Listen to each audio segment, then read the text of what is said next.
વાણી ન પામેલા. સદગુરુ કૃપા કરે જ તો દૂધ મટીને થઈ જાય ધ્રત. મેળવણ મંથન સર્વે મટી ગયા ગુરુ કૃપાથી તરત. દૂધ એટલે દેહ ભાવ, ધ્રત એટલે આત્મભાવ. આપણને ગુરુએ બીજું કયો યોગ બતાવ્યો આ પદને સમજવા માટે? એક સત્ય નામનો ઉપદેશ આપીને જ આપણી દેહાધ્યાસની ગ્રંથિને છોડાવી દીધી. દૂધ મટી અને થઈ ગયો ધ્રત. એટલે દેહ હું નથી, પણ હું શુદ્ધબુદ્ધ મુક્ત આત્મા છું. આને માટે મેળવણ મંથન કશું નહીં. જો બીજું કાંઈ કરવું ન પડ્યું. અખા બાપાએ પણ કીધું કે ક્રિયા કરાવા કશું ભી નહીં, સહજ મેં પિયું જી કો પાયા મોહે આનંદ અદ્ભુત હૈ. કાંઈ કરીને મળે ઈ જાજી વાર ટકતું નથી. કાંઈ કરવાથી સુખ મળે ઈ જાજી વાર ટકતું નથી, એનો અંત છે. પણ કાંઈ કર્યા વગર જે આનંદ પ્રગટ થાય છે ઈ કોઈ દિવસ મટતો નથી. એવું અખંડ સુખ, એની ઓળખ આપણને ગુરુએ કરાવી. મેળવણ મંથન સર્વે મટી ગયા ગુરુ કૃપાથી તરત. નકર આપણે જપ તપ વ્રત નિયમો એવું ઘણું બધું કરતા હતા, પણ સદગુરુએ આ સત્ય ભક્તિ ઓળખાવીને આપણું મેળવણ મંથન સર્વે મટી ગુરુ કૃપાથી તરત. સદગુરુની કૃપાથી આ તરત મટી. હવે આપણને કાંઈ બીજું કરવાનું મન થતું નથી. હવે કેવળ એના નામ ભજન સિવાય બીજું કાંઈ કરવાની ઈચ્છા જ પ્રગટ થતી. સર્વે પ્રકારની જે નાની મોટી ઈચ્છાઓ પ્રગટ થાય ઈ જ જીવ દશા છે, ઈ જ અજ્ઞાન છે. ઈચ્છાઓની સર્વ પ્રકારે પૂર્તિ થઈ જાય ઈ જ આત્મદશા છે. ઈ જ આત્મદશા છે. કોઈ પ્રકારનો ભાવ જ બીજો ઉપજે નહીં. એના ભજન સિવાય બીજું કાંઈ કરવાનું મન થાય નહીં.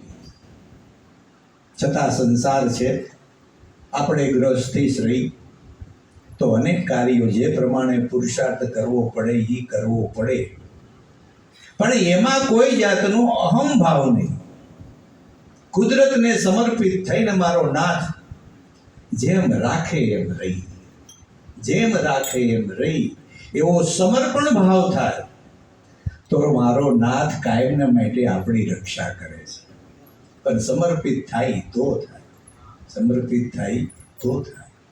એમ જેણે રાહ ગુરુને સોંપી દીધી કે હવે તમારે જેમ જીવન જીવાડવું હોય એમ જીવાડો, અને એની પ્રેરણા લઈને જીવન જીવાય, એમાં કોઈ દિવસ ભૂલ ભાલ થતી નથી.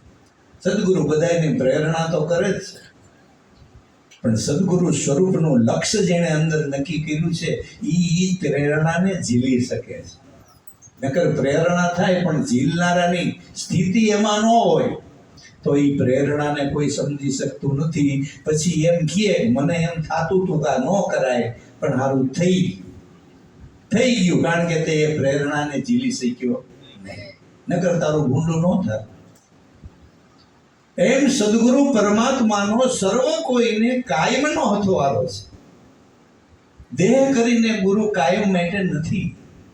થોડા પોપટરામ બાપા ઘણી વખત કહેતા કે ભાઈ હું આ તમારી સામે બેઠો છું ને આ સ્વરૂપ કાયમને માટે નથી હો, પણ તમને જે શબ્દ સ્વરૂપ ઓળખાયો ને એ સ્વરૂપે હું તમારી ભેળો અખંડ છું, અખંડ છું. મારી કોઈ દી ગેરહાજરી થતી નથી. તો દેહની ગેરહાજરી છે, પણ ગુરુની કોઈ દિવસ ગેરહાજરી થતી નથી.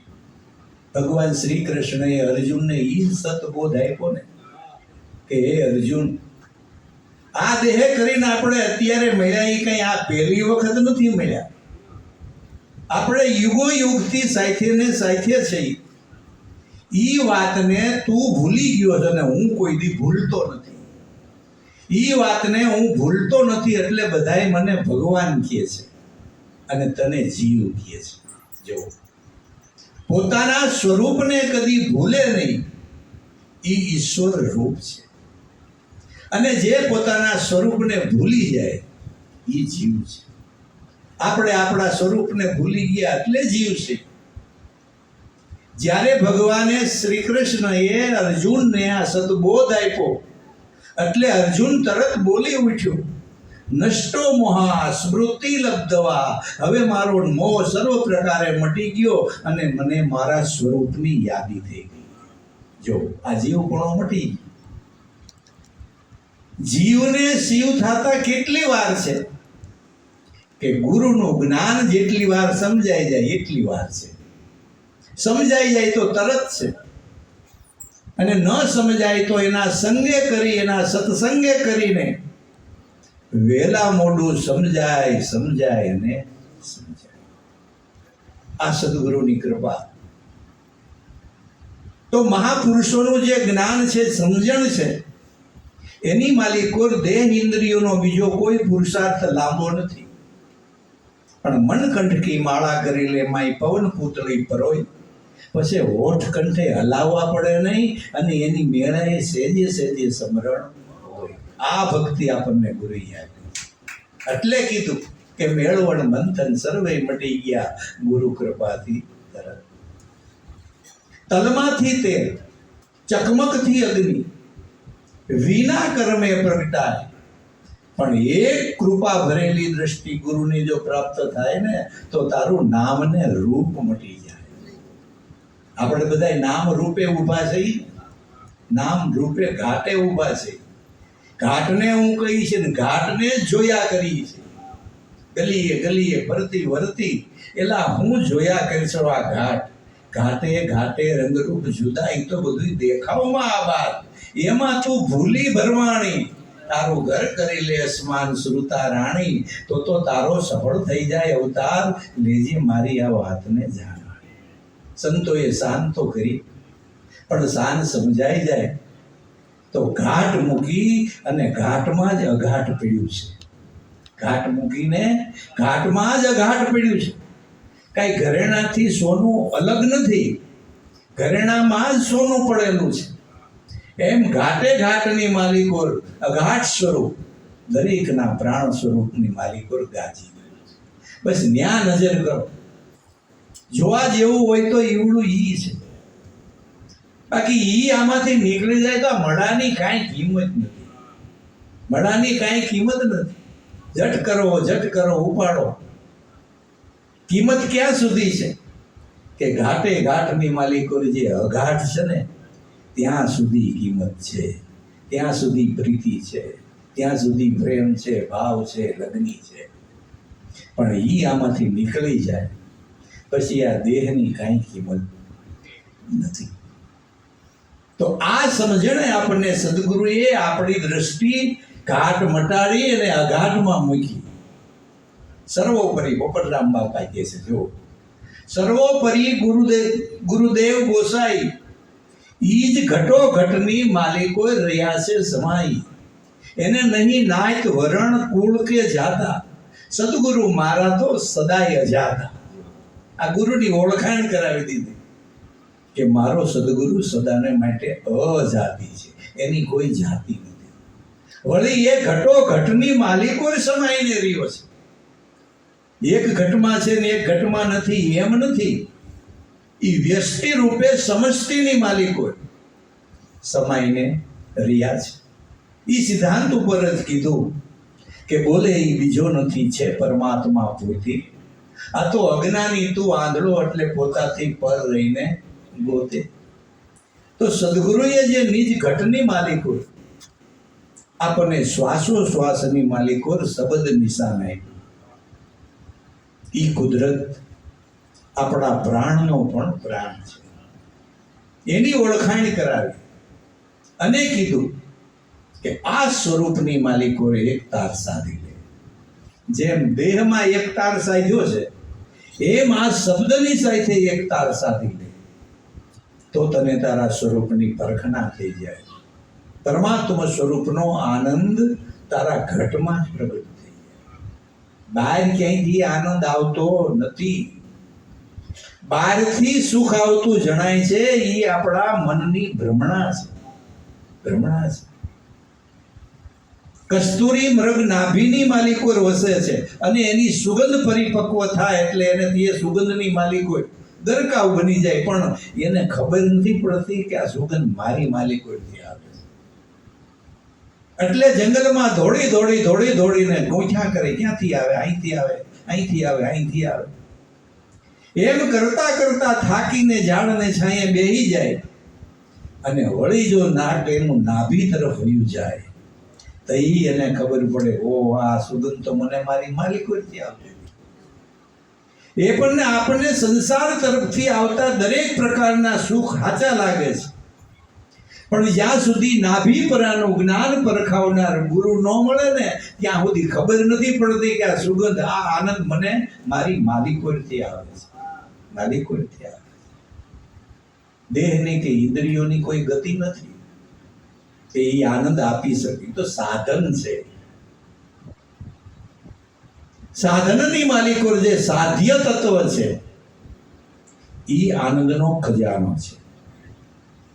અને આપણે બધાને જોઈ જીવડું ઈ જ ને, બહુ પૈસા કમાઈને શું કરવું છે? ભાઈ આનંદમાં રહીને લહેરમાં જીવન જીવી, આનંદ જ જોઈ છે. તે આનંદ મેળવવા માટે આપણે કૂડ કરી, કપટ કરી, ધંધા કરી, રાત દિવસ ઉજાગરા કરી, બધું કરી, તો આપણને આનંદ કોઈ દી મળ્યો? દુઃખ જ મળ્યું.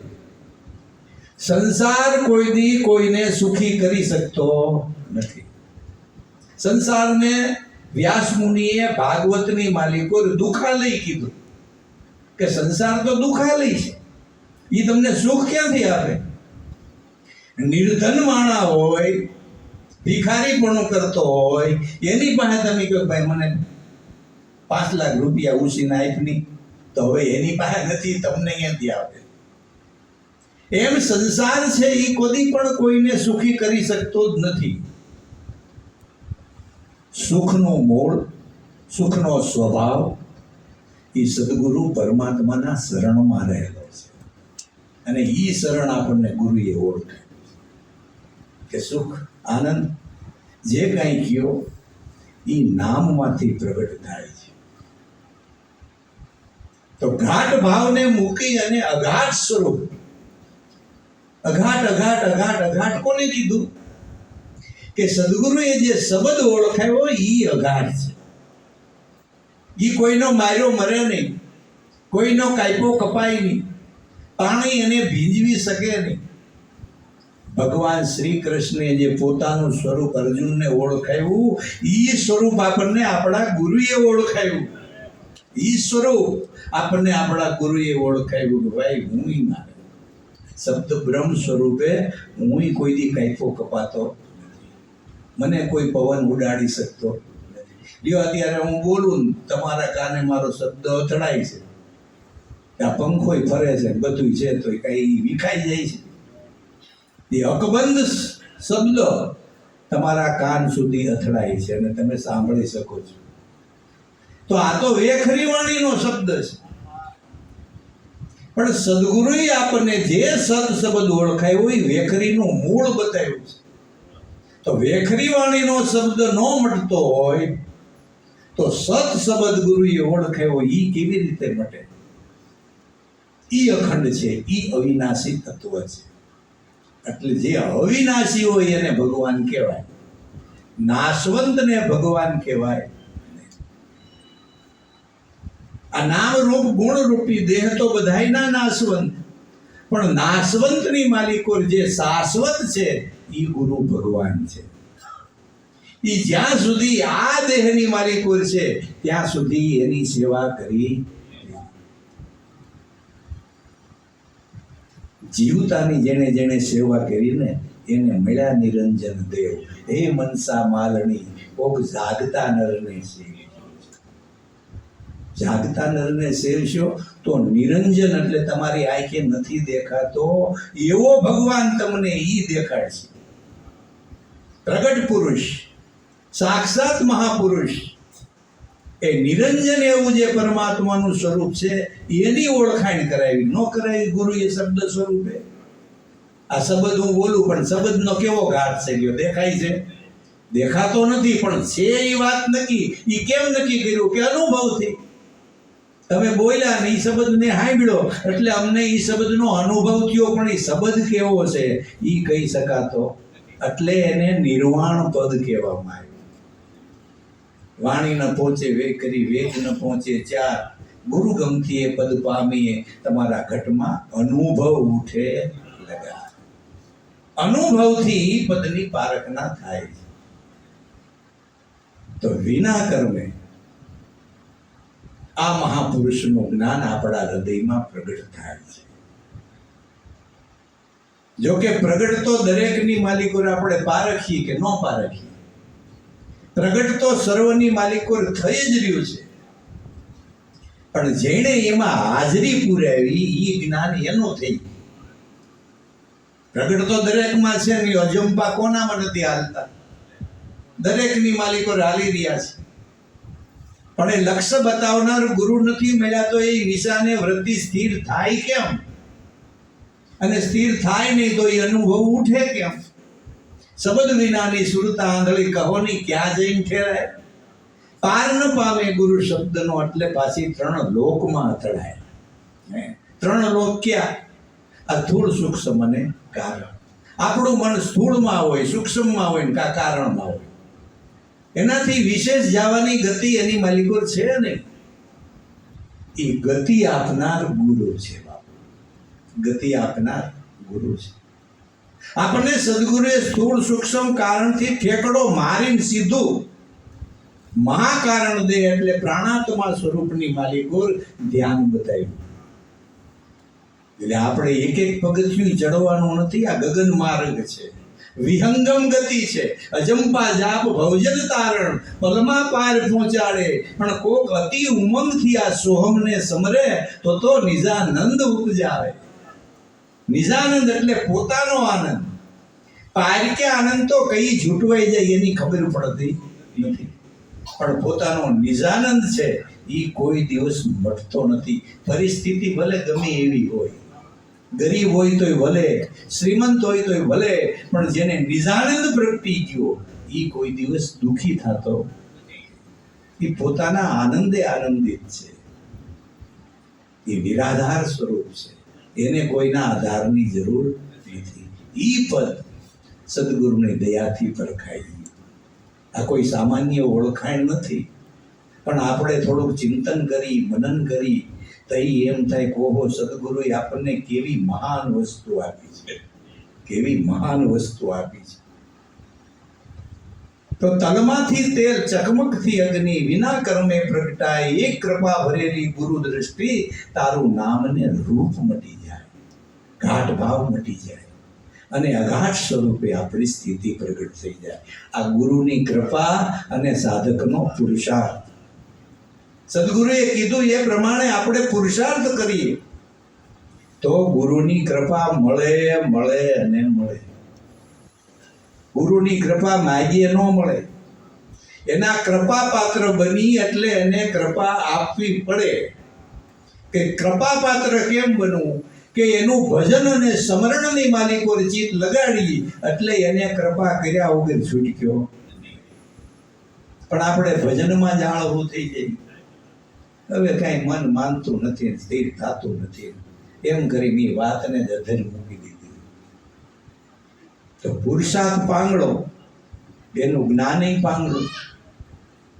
જે પુરુષાર્થ પ્રબળ કરે તો સદગુરુ એને બળ આપે, સદગુરુ એને ભજન કરવામાં બળ આપે.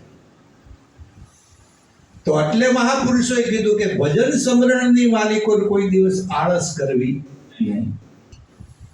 ગમે તેમ કરીને આપણે આપણા મનને સત્સંગ દ્વારા ભજનનો મહિમા સમજાવવા કરવો.